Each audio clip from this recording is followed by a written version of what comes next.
Hey everyone, it's Jessica here. I am going to show you today how to create this large alphabet letter in Cricut Design Space. So this is how I do it. I go into Cricut Design Space and I start a new project to start this off just by clicking New Project. And then I go over here to the text in the left toolbar. That's that little T and it says text under it. And then you're going to add your letter or number, whichever you're working with. So I'm going to use an O today to show you the same one that I made for my layout. And I like to resize it pretty big. You'll resize it as big as you want here, but no need to really worry about the sizing until you get the outline and everything how you want it. You can either use a Cricut font here, ones that you own, or I like to use my system fonts there at the top.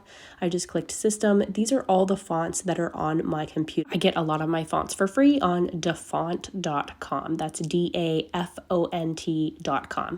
And then here's my letter. That's what it looks like. I'm going to go ahead and hit the offset button up here, and then you can slide this to whatever thickness you want for your border around the edge, which is going to be your cut file itself.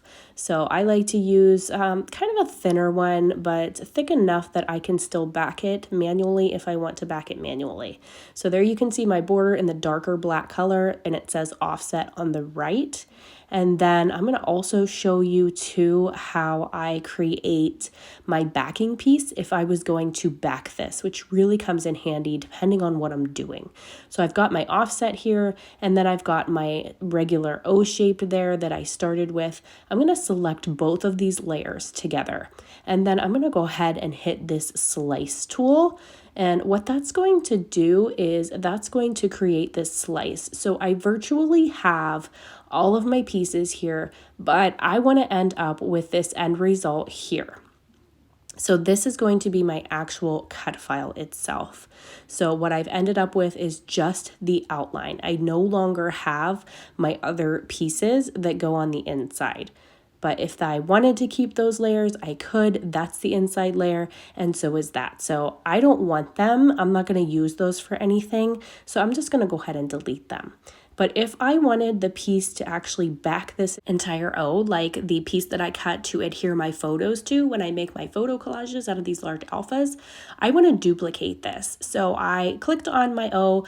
On the left, I hit Control C for copy, Control V as in Victor for paste.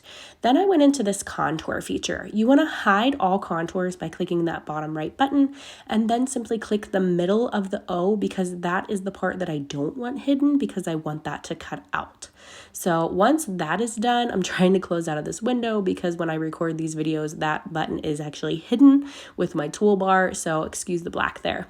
And then once I have that, it's going to look like this. This is my backing piece. I'm going to go ahead and change this to the color purple so you can see what I mean. But that's my backing. And then this one is the actual cut file piece for the outlines. So I'm going to change this color, and then I'm going to layer these so you can see what it's going to look like with my backing. Now the backing I usually just cut in the same color, usually white, and I layer my photos on top of that just to have something to anchor them to, and then I'll glue down my top outlines to that cut file itself, or to the backing itself.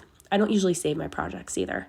So I have this. I'm going to go ahead and cut. You can see I have both layers here. So I hope that helps you guys. If you have any questions, please let me know in the comments below. So thank you so much for watching and have a great day. Bye-bye.